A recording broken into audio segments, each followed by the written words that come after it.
Olá, nós somos o casal Murky, essa é minha esposa, Carol. e eu sou Davi. Nosso programa hoje é de extrema importância. Eu diria que todos os aconselhamentos que temos feito com casais trata desse assunto. Mágoas e perdão no relacionamento familiar. Eu diria que uma das maiores ameaças à saúde da família e da igreja são as mágoas.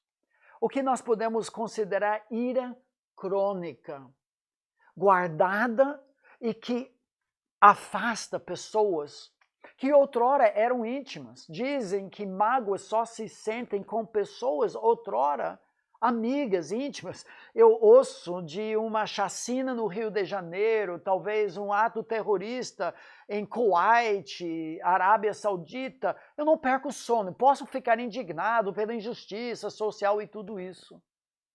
Mas basta um membro da minha família me ofender, se intrometer na educação dos meus filhos, e eu fico noites em claro.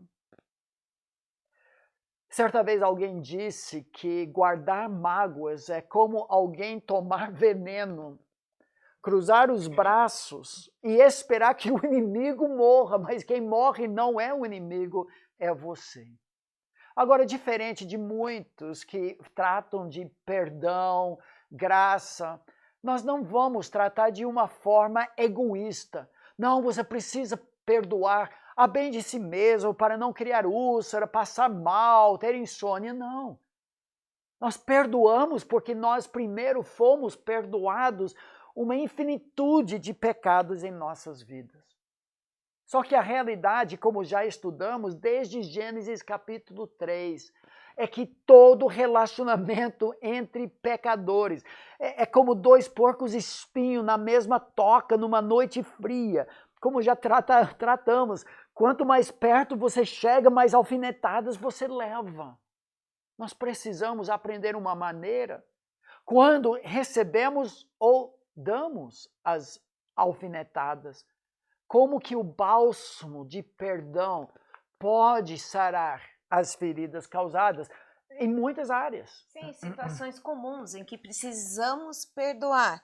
Seria como fofoca feita contra a gente, ou alguém da família, mentira, uma traição real ou virtual, um parente viciado, separação, divórcio dos pais, um filho rebelde que nos fez passar vergonha, um abuso ou maus tratos na infância, sogros intrometidos, uma colega insuportável, patrão injusto, um assalto, roubo, calote.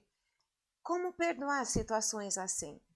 E essa pergunta é chave, porque nós entendemos que perdoar é divino.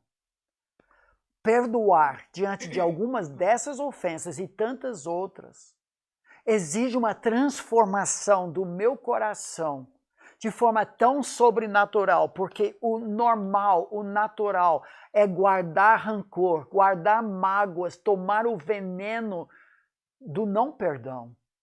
Nós precisamos aprender, pelo perdão que primeiro nós recebemos em Cristo Jesus, a perdoar os outros. É só quando nós recebemos o perdão de Deus em Cristo Jesus que teremos a capacidade sobrenatural de estender perdão para os outros. Efésios 4, 31 e 32. De fato, o versículo 26, no mesmo texto, começa falando de ira e depois perdão. Pode ler? Versículo 26 diz: Irai-vos e não pequeis. Não se ponha o sol sobre a vossa ira. Depois no 31 diz: longe de vós toda a amargura e cólera e ira e gritaria e blasfêmias e bem assim toda a malícia. Antes, sede uns para com os outros benignos, compassivos, perdoando-vos uns aos outros, como também Deus em Cristo vos perdoou. Se deixar só para nós, ninguém de nós será capaz de fazer isso. Mas podemos dizer que perdão talvez seja uma das principais e maiores evidências de que nós somos perdoados. Poderíamos resumir tudo isso dizendo que somente os perdoados conseguem perdoar. Acontece que, aos nossos olhos, a ofensa do outro é magnificado, aumentado, parece muito maior aos nossos olhos do que as nossas ofensas contra um objeto muito maior, muito mais santo e justo do que nós somos, o próprio Deus. Uma só ofensa contra a imensidão de nosso Deus poderoso, majestoso, grandioso, soberano, ganha proporções infinitas. Nós temos que aprender a perceber o tamanho da nossa ofensa contra Deus, que já foi perdoada, para depois perdoar uns aos outros. Eu acho que a minha história predileta da palavra de Deus, e que nós usamos quase todos os aconselhamentos em que sempre tem alguma ofensa não perdoada da parte de um para o outro ou de ambos. É a história que Jesus contou em Mateus capítulo 18, versículos 21 a 35. Jesus conta uma história para ilustrar, principalmente para Pedro, que se acha o máximo, quando ele quer perdoar 7 vezes o irmão que o ofendeu. Jesus fala, Pedro, não 7 vezes, mas 70 vezes 7. Não a ideia de Pedro ficar contando a próxima vez que o irmão dele dá um chute na canela num jogo de futebol dos discípulos. Dou-lhe uma.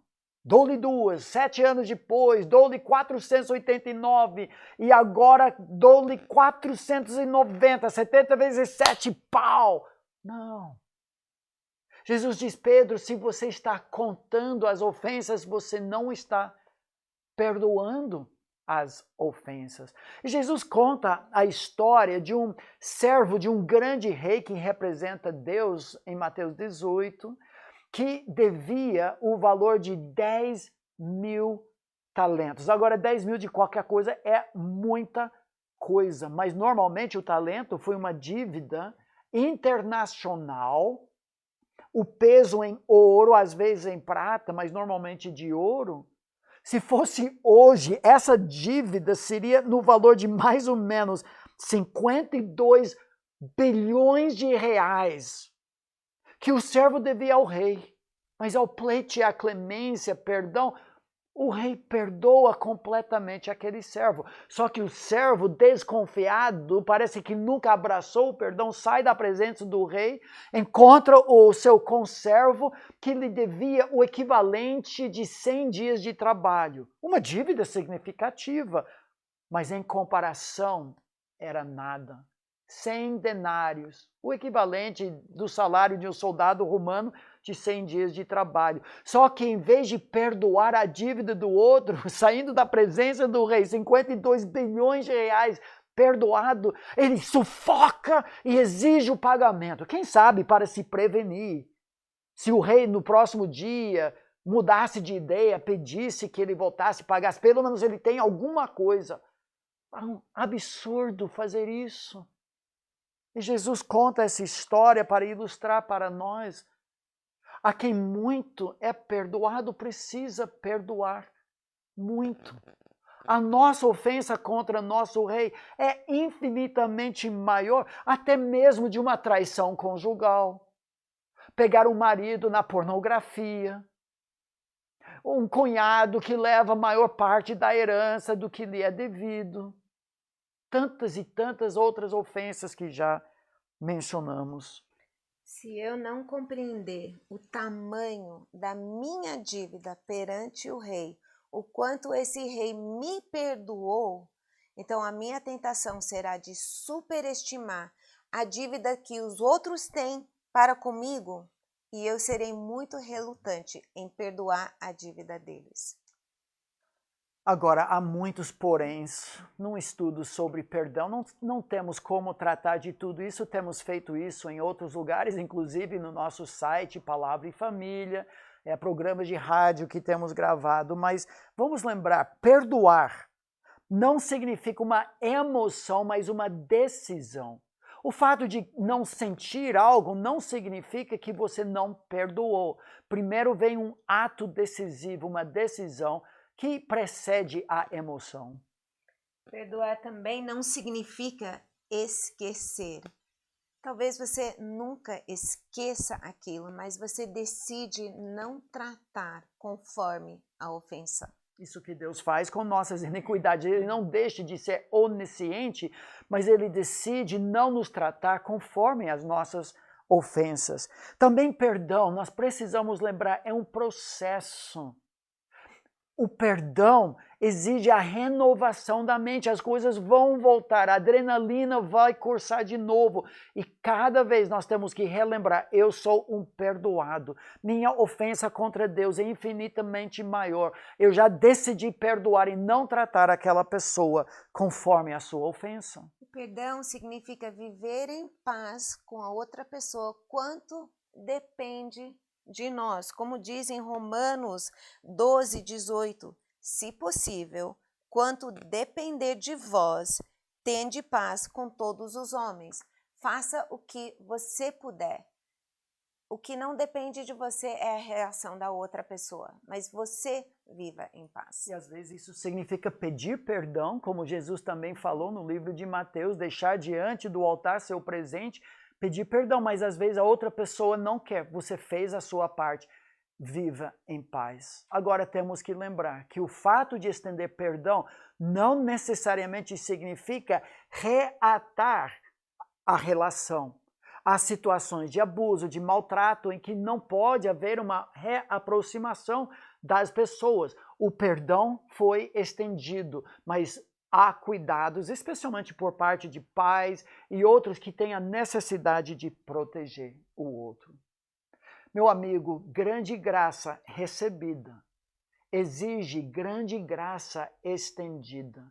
Se você já abraçou o perdão dos seus pecados pela obra final de Cristo Jesus na cruz vazia e no túmulo vazio, você tem o dever diante de Deus de estender o perdão para os outros. Perdão é maior sinal de que nós já recebemos o perdão dos nossos pecados. Somente os perdoados, de uma forma sobrenatural, conseguem perdoar os outros. Que Deus restaure relacionamentos em sua própria família, na sua igreja, através do perdão sobrenatural.